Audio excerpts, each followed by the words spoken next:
Super Bowl champions. E-A-T-L-E-S,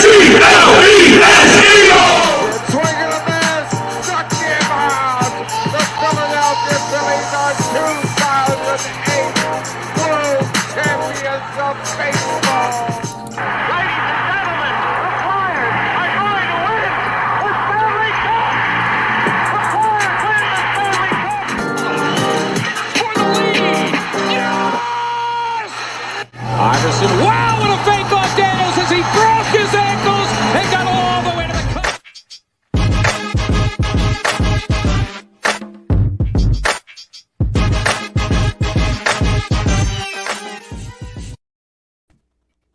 What is up?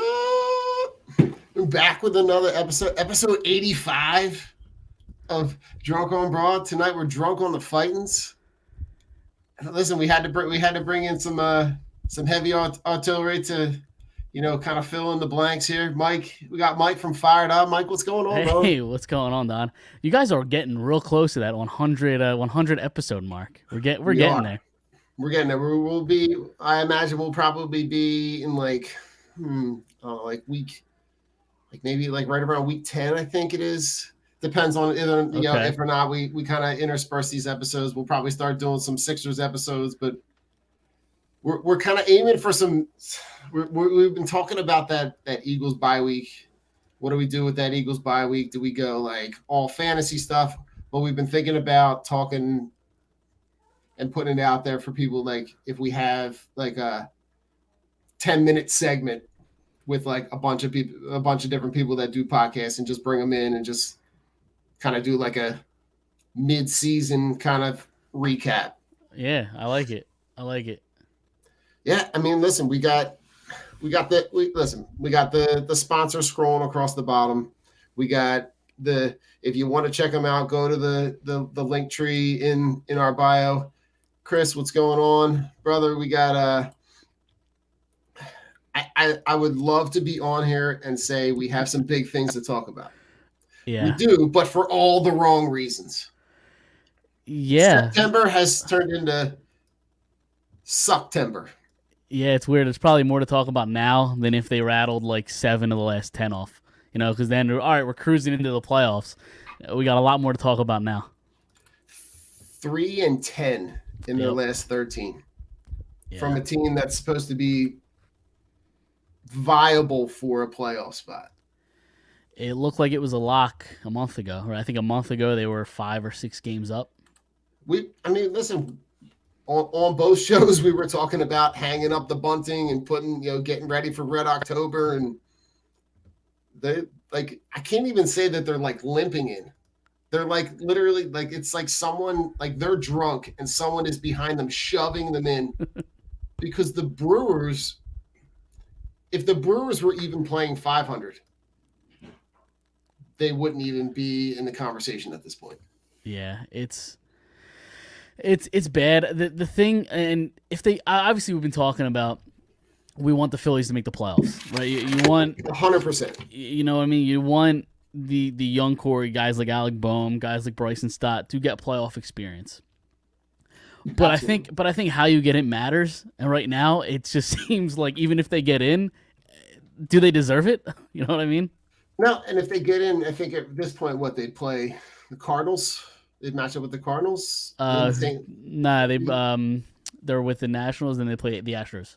No, I'm saying if they if the I'm sorry. Right. Yes, they would play. Yes, they would play the Cardinals. Sorry. Yep.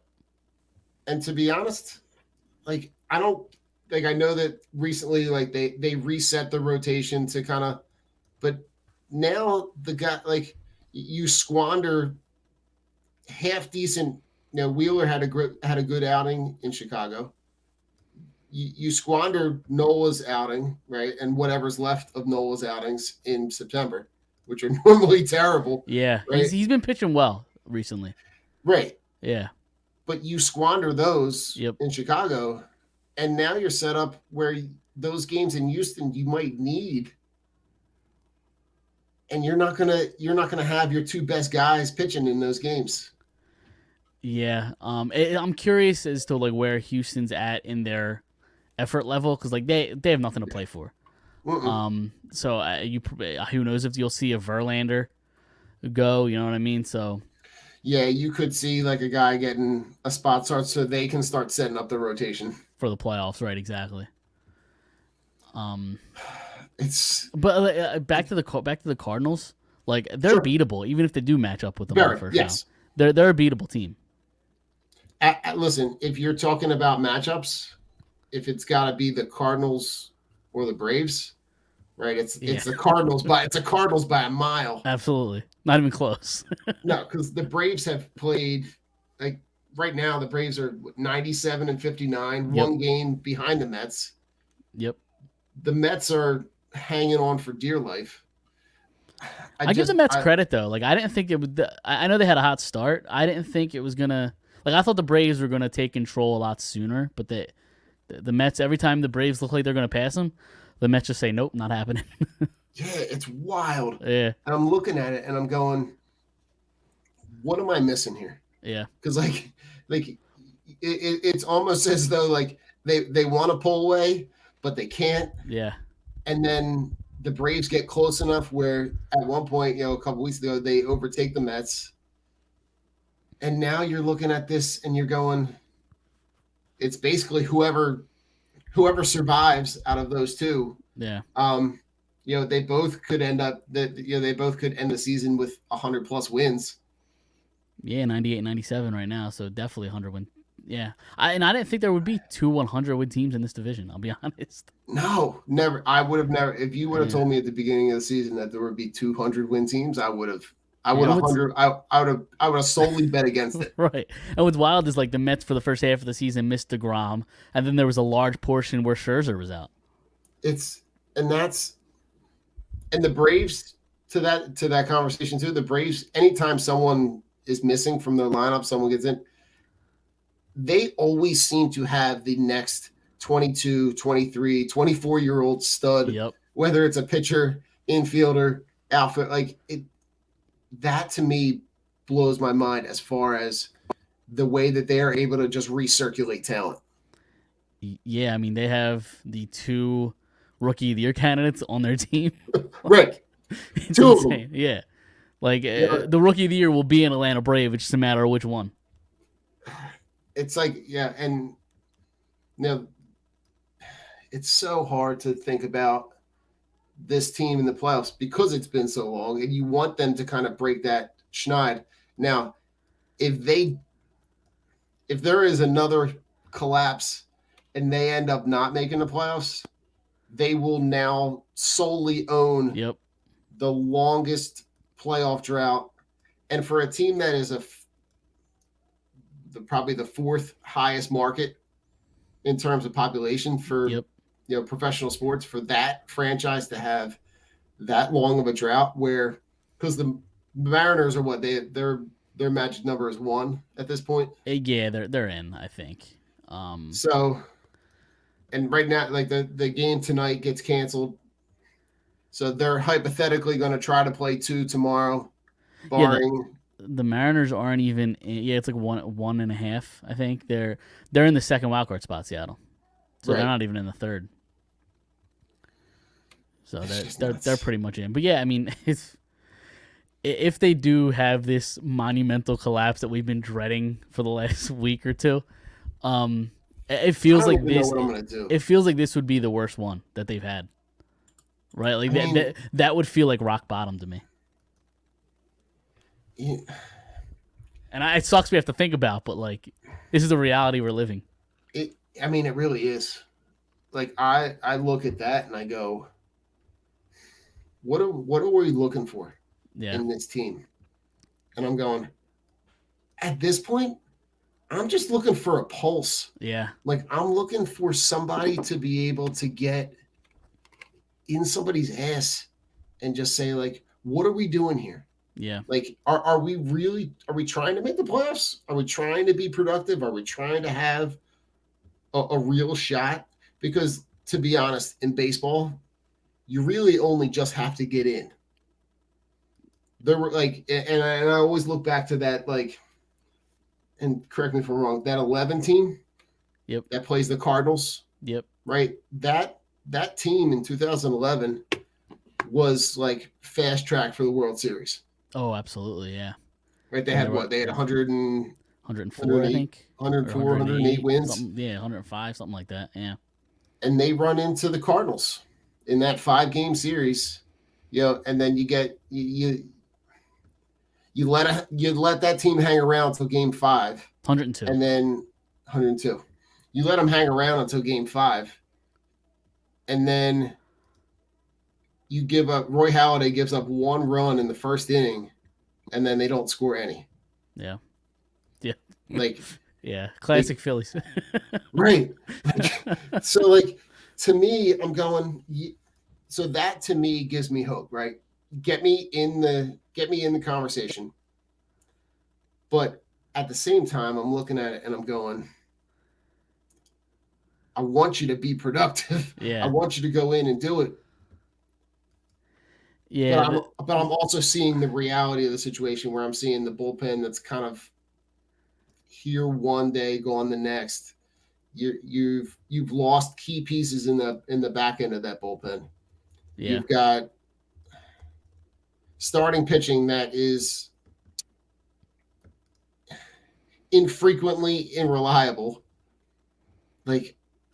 And you got the lineup that, to be honest, Mike, if I told you the guys that pitched against the Phillies in that day game against the Cubs, that's essentially that Cubs team is essentially a AAA team at this point. Yeah, pretty much. They got two good players, Ian Happ and Contreras. It's kind of all they have. And that's it. And they let those guys they let that squad just basically ruin them. Yeah. How in a game that essentially at this point you have to win, you get shut out. Yep. Yeah, well, the guy that you're talking about that we hope is the guy to kind of put the team on his back and get the team hype and people can rally around is Bryce Harper. And he's had a dreadful month of September, but how much of that is the injury? It's still lingering. Something's not right with Bryce Harper. So he's kind of the soul of the team. I don't understand with that because you can't sit Bryce Harper. He's a reigning MVP. You're not right. If he can say he can play, he's going to play. But he's kind of it's weird to me that this team's best stretch of baseball came when Bryce Harper was out of the lineup. You guys were talking about this on Monday. Yeah. You would think that burst of energy would have come when he returns. Yep. And they should have. In an alternative universe, he comes back. They just insert him into the lineup. They pick up right where he left off. It's almost as though they knew when he was out that they had to pick up for him. Yeah. And then once he came back, they're kind of just solely relying on him. Yeah. All right, guys, Bryce is back. We don't have to do our job anymore. Right. Yeah. It's so hard because, we knew that stretch between the games in Atlanta and then home with Toronto and then home in Atlanta, we knew that stretch was going to be rough. Yeah. It's a tough 2 weeks. But never did I ever think that coming out of that Atlanta series that you'd then go to the Cubs and you drop all 3. Yeah. Haven't beat the Cubs once this season. 0-6. Oh God, that's right. Because they had them coming right out of the All-Star break, right? I believe so. Yep. Sounds about right. Yep. And they lost the 3-game series at home. Yep. What the fuck? What the fuck is up with the Cubs? What about the Cubs is so scary? Oh my God. Cubs have 71 wins. 6 of them are against the Phillies. Oh my God. Not for nothing, Mike, but they're 19 and a half games back. Yep. And they're, because of that stretch with the Phillies, they're 9-1 in their last 10. Yeah. A team that is literally playing for nothing is 9-1 in their last 10. Yeah. And the Phillies, who are playing for everything, are 3-10 in their last 13. Yep. So frustrating. I know. It is. It's so frustrating because it's you want to. It's like that. We got it in our merch store, but it's like that eternal let's hope for next season. Yeah. I want, they're so close with this playoffs, and I want so bad for them to play in those meaningful games. Yeah, we talked about this on our show Monday. About if you do get in, right? Obviously, Wheeler and Nola are your 1 and 2. In any order, I'd probably go Wheeler than Nola. But you look at the third game, and who are you throwing on the mound in the third game of a playoff series? Like there's not a guy that you like can automatically pick. There's about 5 guys, and I don't trust really any of them. No, like I'm looking at if I'm looking at that, like I look at lefty righty matchup. Yep. Right. So if it's a lefty righty, right, you're picking from either Suarez or Falter. Falter has pitched really well. He's been one of their more consistent guys. It's like, weird to say, I know. It's hard to say you can't trust Falter in that third spot. It really is going to depend on whether or not, what kind of lineup St. Louis, hypothetically St. Louis would put out. Yeah. But if it's a right-hander, like, is he like to me, like I might, like if I have to look at Gibson, like is Gibson a guy that you really trust in what would be an elimination game? Yep. Syndergaard obviously. Yeah, Syndergaard. I don't trust him at all either. Like, I mean, there's a reason that he got relegated to the bullpen. Right. And if it was me, I would probably start the game with Ranger. But when Ranger hits inning number 5 or 6, he tends to blow up. So I think I would go. It's like that third time through the lineup. Exactly. So I think I would go Ranger to start, and then go to a guy like Eflin in the 5th or 6th inning. Which, in his couple of bullpen, a couple of times where he's coming out of the bullpen, yeah, looks impressive. Like yep. I will not hate him in that role if that's his role through the rest of the season. Yeah, I agree. So today, right? They play the first half of what was supposed to be a doubleheader in Washington. Yeah, they kind of screwed the pooch there. Like, why not start 1 and 4? Why did they wait till 7:00 to start that second game? I don't know. Like that to me, if you knew that, like, come on. Like we all see the giant green blob coming up the fucking East Coast. Yep. Like, that you have to get these games in by Sunday. Right. Like, and you also can't put your players in a position to play a fucking triple header on Sunday. Right. On Sunday. Start at 9 a.m. Right. Phillies and waffles. Let's right. Like you got the Phillies and the game from that's going to be played in Tottenham Hotspur. Right? You got those 2 games on at the same time. Right. Like, how do you not look at that and go, all right, well, we're going to play like noon and 4. Right. Yep. Like, just get them done early. Right, you're done because it didn't start raining on the East Coast in DC until about 7:30. Yeah, 6:30, 7:30. Yep, something like that. I don't know. I'm looking at it. You gotta. Yeah. Friend of the show, Doug. Yep. So he's the one responsible for the ghost pepper popcorn. That was him. Okay. So that's what that. All right. So how did that come about? Oh man, I forget exactly how they came. I think he got it from like his brother-in-law. So I work with Doug. Okay. And his brother-in-law gave it to him, and he's like, I'm never gonna use this or eat this. So he said, here, he gave it to me. He's like, here, do this on the show. I'm like, why? He's like, so I can watch you suffer. I'm like, all right, nice. Oh my god. Yeah. That's funny. He wanted me to do the 1 chip challenge, which is supposed to be 10 times like hotter and spicier than that popcorn that I had. So that'll happen at some point, I'm sure. Listen, that's anything for views. Listen, you know what? At this point, anything to get people dialed in. Exactly. Oh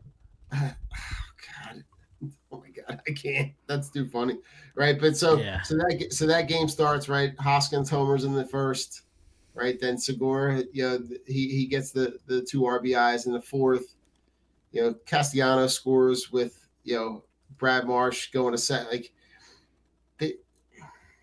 they won 5-1. Falter looked impressive, right? Goes 6 innings, no earned runs, 6 Ks, 2 walks.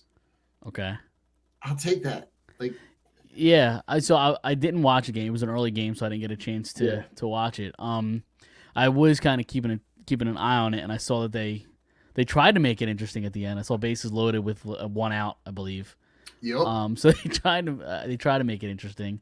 And I believe that was Dominguez on the mound, I believe, right? And he's actually been their probably best guy out of the bullpen this year so far. But so that might have been just a one-off kind of thing. But from my understanding, also, and I know you said Reese had the early home run. He had a bad error, I heard too, right? So in halfway through the game to let up that run, right?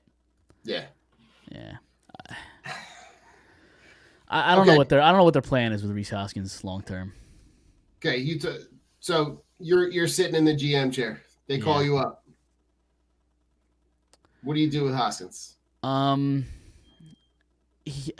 It's so tough because he's a productive bat, but his bat goes very, very cold. And I think the money that he's going to want or demand, or he's a Scott Boras agent or client, guy, right? So I think he's going to demand some money. I think I would be more comfortable moving a guy like Schwarber or even Bohm to first base, walking away from Hoskins and use that on a starting pitcher. Yeah. I'm kind of in the same boat. I am totally fine with moving on from Hoskins. I'm going Trey Turner, though. I'm going to go. I want that guy that I know I can stick in at the top of the lineup, set the table, in the middle of the infield, slide stop to second. That way I can also walk away from Segura. Yep. Because he's a free agent too, I believe. He's a free agent, right? So that money comes off the books. Yep.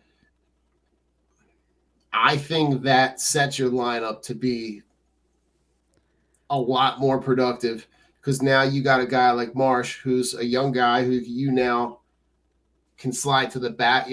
Keep him at the back of your lineup where he can be productive. You don't feel like you got to put your center fielder in the leadoff spot. And by the way, he's been productive too. Yeah, oh yeah, no, absolutely. He's been kind of hit or miss, but his numbers as a Philly have been solid. But like, if they add a guy like Trey Turner, I will not have to watch Kyle Schwarber lead off anymore. Why is this still a thing? Like, I've been saying it since they signed him. He's not a leadoff guy. Don't put him in the leadoff spot. And all year, they haven't changed it. All year, it's been Kyle Schwarber leading off with his 213 average or whatever it is now. That's got to stop. That's got to stop. Yeah, I mean, he's essentially there because there's nobody else to be there. Because they don't have anyone else that has been in that spot. Yeah, I would be productive. Well, I feel like Segura's been there a couple times over the last couple of years. I feel. I would either put Segura there, or I know he hasn't batted leadoff much, but his average is solid. I wouldn't hesitate to put Bohm there. Really? Yeah, maybe that's weird, but like, because that's a guy I haven't thought about. So I'm kind of this. Maybe this is kind of like an older school way of thinking. People don't really think this much anymore. Like, I want the guy that gets on base the most at the top of my lineup, and that he's got the first, second, third best batting average on the team. He's a guy that gets hits. He might not hit for power all that often. He might not hit gap to gap, but he's a singles guy. He gets on base. And then this way, I would move Schwarber down to 4 or 5. And then you maybe have either Bohm or Segura 1-2. You could kind of flip flop them. Try to get those guys on base. Harper 3 or 4, and then this way you have guys on base for guys like Harper and Schwarber to drive them in. I don't hate your argument. Yeah, I wouldn't have thought to slide Bohm in that spot, but hearing your I don't hate the idea. Yeah. I think, I don't know, Hoskins to me just seems like a guy that for the amount of money that he's going to demand with the experience that he has, and he's got the numbers to kind of back it up. Sure. He's a 30-plus home run guy, yeah. when you look at across the course of the season, the ebbs and flows are so drastic that to me, if I'm going to invest money like that, I'd rather invest it in a guy like that or invest it in a guy that's going to be your number 1 or 2 in your rotation, and then that slides Wheeler and Nola back, maybe a slot, and maybe strengthens that part of your team. Well, my scenario with Segura or Bohm at the top is without signing Trey Turner. If you sign Trey Turner, Trey Turner's that guy. Like if you have a chance to sign Trey Turner, you do it. But back to the pitching, like I think Nola is up after this year, isn't he? Or has he got one more year left? I think he's close. Ooh. I believe he's close. It's either at the end of this year or at the end of next year, I believe. Because they're gonna have a decision to make there too. Oh, truly. You know? Truly. I mean, and here we go. Yeah, I'm trying. I don't know. He has one more season, then as a free. Yeah, I was gonna say one more. Okay. That to me is a guy that I look at and go, he's got one more year. Yep. Enjoy that jersey while you got it, because I think after this year, I think Dombrowski is a guy that's not gonna hold on to guys too long. I think he's kind of in that not sell, but like I'm trying to win now. Like they have that window with Harper that they know they have to capitalize on, because at some point, I mean, the money that they're paying Harper is so cheap compared to the production that they're getting from him when what they could be getting would cost them exponentially more. Oh, right? He's not that contract is not drowning the Phillies from pursuing other guys. No, it's the Harper thing is weird to me because there's still people out there saying, "Oh, he's overpaid," and it was such an awful signing because like they look at the last 2 months of him having no shoulder, or probably even longer than 2 months of his arms just being shot. He can barely swing probably, and I've heard like Tommy John for him possibly. I've heard that thrown out. Ooh. Hopefully that's not the case, but you never know. But like once he gets healthy, like the Bryce Harper, he's one of the best hitters in the game. That's the contract's worth it. And he won an MVP. Like the contract's worth it. I'd do it again in a heartbeat. Oh, 100%. Yeah. Yeah, 100%. And like, so all right. If you had to go back between him and Machado, I like Harper's attitude more. I like his mentality more. Yeah, it fits here for sure. Yeah. Their talents are probably similar. Machado, I think he struggled recently, but the first half of the season he was ridiculous. He was in like MVP talks. He's fallen off since, but he was really good. I think I would take Harper. Yeah, I think I would do the same thing. If I had to go back and choose between the two of them, yeah, I think, and seeing again how his approach plays in this city. Yeah. I mean, it fits right in. So I don't have revisionist history on that. No. Yeah, no, Machado's a great player. I just don't like his lackadaisical approach. Like he just kind of laid back. He doesn't seem like he really cares. Not saying he doesn't care. It just seems like he doesn't at times. I agree. Machado, so. I agree. So Mike. Yes. Where are we at a week from now? Oh man. I didn't think this I'm gonna put you on the spot. Yeah, I didn't think this through. So I don't know what their plan is, I guess, for this series with the Nationals, how many games they're actually gonna play. God, I have no idea. And all right, I'm trying to think who the Brewers play. They play Miami right now, and then they play the Diamondbacks, I believe. Mm-hmm. Oh man. I still find it hard to believe that the Phillies missed the playoffs. I really do. I know it's been a rough stretch here, but you got to win the National Series, and I really think the Astros are going to be looking to the playoffs. I think they might take 2 or 3 against the Astros. Yeah, listen, like I'm looking at that, like these 3 games that they got coming up with Washington. Yeah, you got to take all of them. Yeah. And then that way you're not and hopefully in those 3 games that you take from Washington, right? Their magic number as they sit right now is 5. Yep. You got to hope that you got 5. Your magic number is 5. You got 6 games left. Yeah. So, the Marlins are incessantly playing spoiler at the end of every season. If they end up taking 2 out of 3 from the Brewers right now. Still nothing, by the way. It's nothing in the 6th. Yeah. Alcantara's only given up 2 hits. But God, if I'm sitting here next week on October 6th going, how the fuck did that happen? I'm gonna lose. Like, if that happens, I'll make a call to the Broad Street line and I'll voice my frustrations. There we go. So listen. Let's segue. We can segue. Yeah, there you go. Here we go. This is the Broad Street Line, where Philly sports fans leave all of their sports hot takes. Don't forget to tune in every Wednesday at 8:30 when we listen to your live reactions to the thrill of victory or the agony of defeat. All right, so we got our Broad Street Line call of the week. So here we go. So I don't know, Mike. Have you heard of Corner Pub Sports? Yes, I have.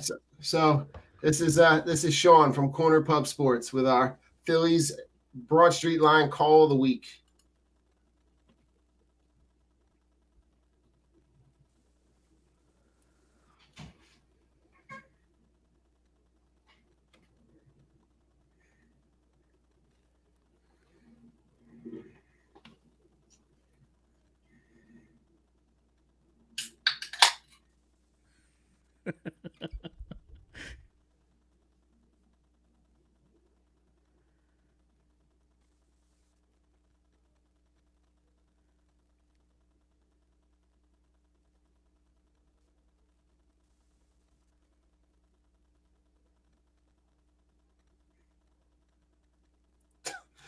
Listen, how bad is it that the call of the week is not only depressing about the decline, but it ends with a go Birds. If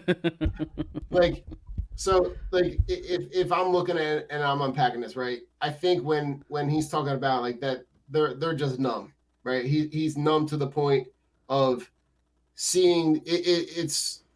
It's almost like Groundhog Day, right? We've seen this year after year after year where they get just close enough. They get close enough to pull you in, right?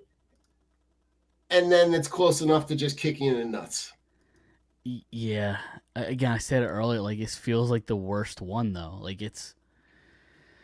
Oh, man. I mean, this is probably, the 4th collapse if it happens?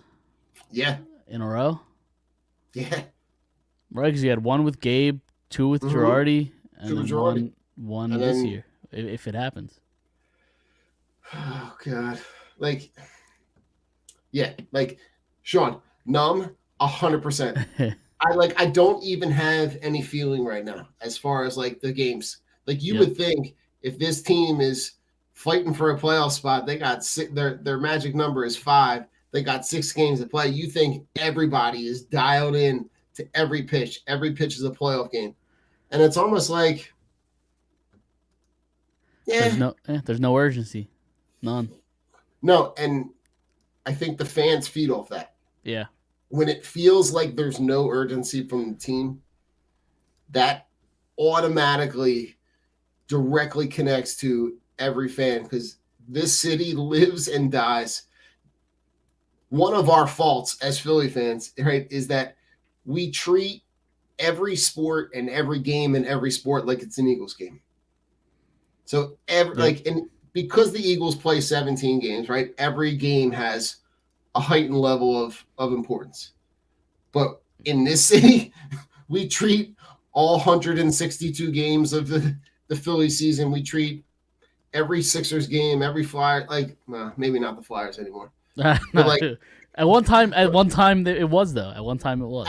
Listen, at one point, right, when half the city's drinking the orange Kool-Aid, yes. Yep. Everybody lived and died with the Flyers. Hopefully we get back to that point at some point, but like Yep. But like this is, I mean, it's a sports town. Like it's a cliche, but it's true. I mean, when the team's doing well, people are going to get behind it. Look at the stretch from, I guess, 08 to 11. They had 257 straight sellouts. Like, people will come if you put a good product on the field. It's that simple. You make the playoffs. Even if you back in, I think that, the first playoff series wouldn't be home. But if you make it to the second round and you get a home playoff game, the place will be packed. Like, it's that simple. It will sell out. Yeah. It will be electric. It would be incredible for the city. Like, this city needs this sellout playoff spot so bad. I just need them to get over. Yeah, and it might be too early to ask this question, but I asked it a week or so ago. I tweeted out a poll. I don't know if you voted on it, but have you seen enough from Rob Thompson to make him your manager next season? I couldn't believe the result of my poll. 97% of people said yes. I thought that was a crazy number. Do you feel comfortable making him the manager next year, or see how the next week plays out and then make your decision? I did vote. I did vote yes. Okay. But it wasn't a convincing yes. Yep. It took me a minute to kind of settle on saying I'd be comfortable with it. Yep. I think seeing where this team started with Girardi, sure, yeah, and seeing how far back they were when Thompson took over to where they are now, I think he's earned the opportunity to at least be considered for that position. I think the players obviously responded well to playing with him or playing for him. But to me, I'm always looking around going, all right, well, who are the other good options? Sure, yeah. And I don't know the answer to that right now. Right, yeah. And listen, in baseball, it's either one of two things. It's either the old guy like Dusty Baker and Tony La Russa that have been managing for their entire lives. Yep. Or it's a young guy that either played in the game or you never heard of. Yeah, right. So with this team, with the guys that they have and the experience that they have, I don't think I would go down the route of like young guy. I would go more experienced guy if I'm going anywhere. And if they're already responding to this guy, I think if it were me, I would say if there's a way to put him on a year to year, I'd be okay with that. Yeah, I don't hate that. But I just think if they do have the collapse, I think anything's on the table. And I'm not ready to give him the job. You look elsewhere to see if something's there, and if not, you kind of fall back on Thompson. 100%. Yeah. He is the fallback, right? He's the guy that you come back to at the end of the day and say, all right, well, we didn't find anybody else better. Right. Yep. I agree. So, listen, I'm all for trying to look at this through the red Kool-Aid glasses, and wanting to say like Washington is complete trash. Yep. Right. They should not lose a single game to them because of how bad. I mean, they're not even at this point. They're barely a AAA team with the guys that they're putting out there. So if any of these games are even moderately competitive, I'm like scratching my head going, what am I doing here? Yeah. I just hope that by the time that Houston series rolls around, that they're dead set on setting their guys up to be rested for that first round of playoffs and not trying to put themselves in any kind of position to have to win any games to position themselves in a playoff spot. Right. Yeah, I mean, if they do what they're supposed to do in the next 3 games against Washington, you might only have to take one of those Houston games. Yeah. You might not have to take 2 or 3. So Fingers crossed, Mike. Yeah, I know. Fingers crossed. Yep. It's bad enough they already have the biggest drought in the National League. I don't need it to be the all of MLB. You know what I mean? I don't need that. Seriously. Good gracious. Oh my God, that's. Oh God, I just don't know.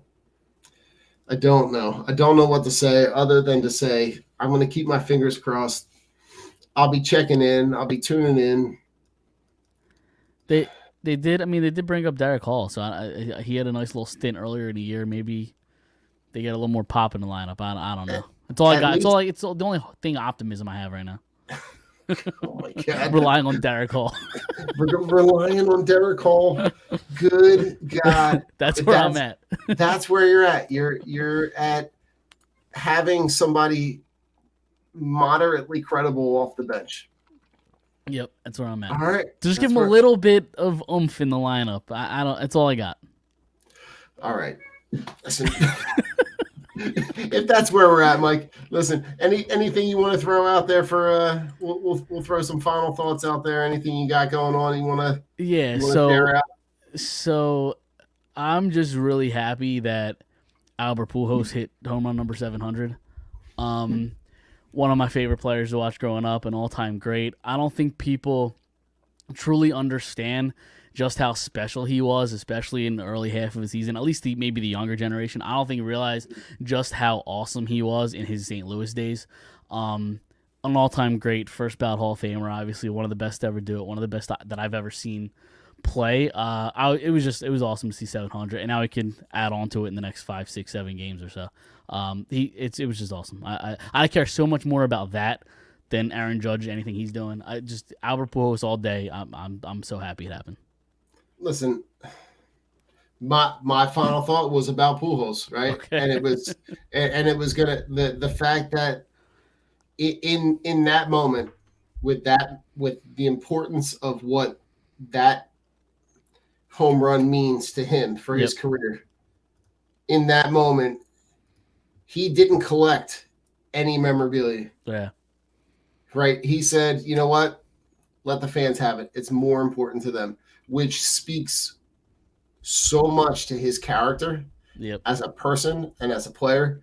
He's a guy that was just consistent throughout his career, and a guy that, and this is where I always kind of judge guys, right?